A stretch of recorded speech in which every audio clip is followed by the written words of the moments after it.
Praise the lord, హల్లెలూయా. ప్రతి ఉదయం వివేకమైన లేచి దేవుని వాగ్దానములు వినిచున్న మీ అందరికీ నా హృదయపూర్వక వందనములు తెలియజేయుచున్నాను.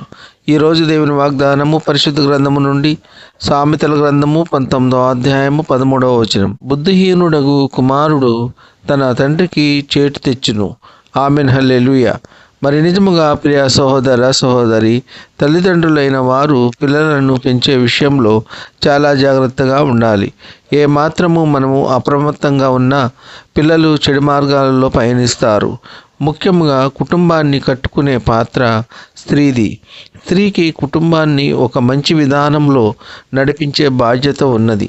పురుషుడు కష్టపడి సంపాదించవలసిన బాధ్యత పురుషుడిది.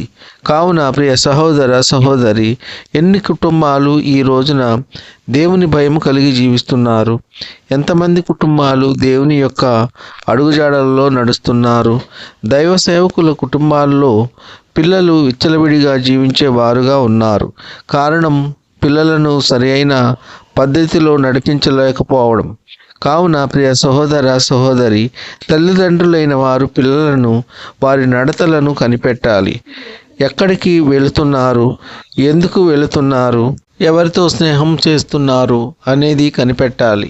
ఒకవేళ వారు చెడ్డవారితో సహవాసం చేస్తున్నారు అంటే వారితో సహవాసం చేయనివ్వకుండా వారిని కాపాడాలి. దేవుని నామమునకు అవమానమును తెచ్చేవారిగా వారిని పెంచకూడదు. దేవునికి మహిమకరంగా ఘనత తెచ్చేవారిగా పెంచాలి. ప్రియ సహోదర సహోదరి, పిల్లలు బుద్ధిహీనులు అయితే తండ్రికి చేటు తెచ్చును, అవమానమును కలుగజేయుదురు, అపకీర్తి కలుగజేయుదురు, తల్లిదండ్రులకు దుఃఖమును కలుగజేయుదురు. కావున తల్లిదండ్రులైన వారు పిల్లలను తప్పు చేసినప్పుడు శిక్షించాలి, మందలించాలి, బుద్ధి చెప్పాలి. ఇలా చేసినప్పుడు వారు బుద్ధివంతులవుతారు, జ్ఞానము గలవారవుతారు, తెలివి గలవారవుతారు. చిన్ననాటి నుండి దేవుని యందు భయభక్తులు కలిగి పెంచాలి. దేవుని భయంతో పెంచాలి. వారు పెద్దవారైనప్పుడు వారు గొప్పవారు అవుతారు, ఉన్నతమైన స్థితిలో ఉంటారు, తల్లిదండ్రులకు మంచి పేరు తెచ్చిపెడతారు. కావున ప్రియ సహోదర సహోదరి, పిల్లలను దేవుని భయంతో పెంచి ఆ దేవాది దేవుని యొక్క దీవెనలు ఆశీర్వాదములు పొందుకుందాం.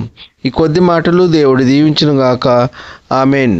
ప్రార్థన. కృపాసత్య సంపూర్ణ మీ ఘనమైన ఉన్నతమైన నామమునకు వేలాది వందనాలు స్తుతులు చెల్లించున్నాము యేసయ్య.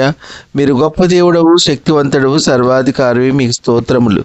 ఈ వేకువని లేచి ఎందరైతే మీ యొక్క వాక్యమును విని మిమ్మల్ని అంగీకరించి ఉన్నారో అటువంటి బిడ్డలందరినీ దీవించండి, ఆశీర్వదించండి.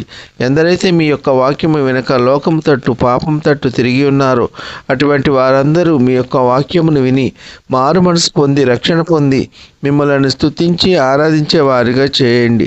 వాక్యము ద్వారా తెలియజేసిన రీతిగా బుద్ధి లేని కుమారుడు తన తండ్రికి చేటు తెచ్చునని వాక్యము ద్వారా సెలవిచ్చి ఉన్నందుకు మీకు స్తోత్రములు. చిన్ననాటి నుండి పిల్లలను దేవుని భయముతో పెంచాలని వాక్యం ద్వారా సెలవిచ్చినందుకు మీకు స్తోత్రములు. ఉద్యోగం లేని వారికి ఉద్యోగములు దయచేయండి. గర్భఫలం లేని వారికి గర్భఫలం దయచేయండి. గర్భిణీ స్త్రీలకు సుఖమైన ప్రసవ దినాలు దయచేయండి. తల్లి బిడ్డ క్షేమంగా ఆరోగ్యంగా ఉండలాగున మీ కృప ఉంచండి. వ్యాధిగ్రస్తులను బాగు చేయండి, స్వస్థపరచండి. గాయపడిన వారి గాయములను స్వస్థపరచండి, బాగు చేయండి. జలుబు, జ్వరము, తలనొప్పి, ఇతర శారీరక బలహీనతలతో బాధపడే వారి శరీరంలో ఎక్కడ ఎటువంటి బలహీనత ఉన్నా యేసు నామంలో ఇప్పుడే వారి బలహీనతలన్నిటి నుండి విడుదల కలుగునుగాక. మంత్రులను, ముఖ్యమంత్రులను, ప్రధానమంత్రులను, దేశ నాయకులను కాపాడండి. దేశాన్ని శాంతి సమాధానంగా పరిపాలించడానికి తగిన జ్ఞానము అనుగ్రహించండి, దైవిక జ్ఞానమును అనుగ్రహించండి. దేశంలో అల్లర్లు సృష్టించే వారిని తాకండి. త్రాగుబోతులను మార్చండి, మూర్ఖులను మార్చండి, దొంగలను మార్చండి, నరహంతకులను మార్చండి. వారు చేయుచున్నది సరి అయినది కాదు అని గ్రహించి మారు మనసు పొంది మీ యొక్క వాక్యమును విని రక్షణ పొంది మిమ్మల్ని స్తుతించి ఆరాధించే వారిగా చేయండి. వృద్ధులను కాపాడండి. వృద్ధాప్యంలో ఎటువంటి మనోవేదనకు గురి కాకుండా మీ కృప ఉంచండి. యవనస్తులను కాపాడండి. యవన కాలంలో ఎటువంటి చెడు వ్యసనములకు బానిసలు కాకుండా మిమ్మల్ని స్తుతించి ఆరాధించే వారిగా చేయండి. పిల్లలు స్కూల్కి వెళ్ళి ఇంటికి చేరు పర్యంతము మీ కృప కాపుదల దయచేయండి. కారుల్లో ప్రయాణించే వారిని కాపాడండి. రైళ్లలో ప్రయాణించే వారిని కాపాడండి. బస్సుల్లో ప్రయాణించే వారిని కాపాడండి. నౌకల్లో ప్రయాణించే వారిని కాపాడండి. విమానాల్లో ప్రయాణించే వారిని కాపాడండి. ఇతర మోటారు వాహనాల్లో ప్రయాణించే వారిని కాపాడండి. ఈ కొద్ది మనవులు ప్రభువైన యేసుక్రీస్తు పేర వేడుకుంటున్నాము తండ్రి. ఆమెన్. విన్న వాక్యము దీవెనకరంగా ఉన్నట్లయితే లైక్ చేయండి, షేర్ చేయండి, సబ్స్క్రైబ్ చేసుకోండి. మీ సహోదరుడు Kola Daniel. God bless you.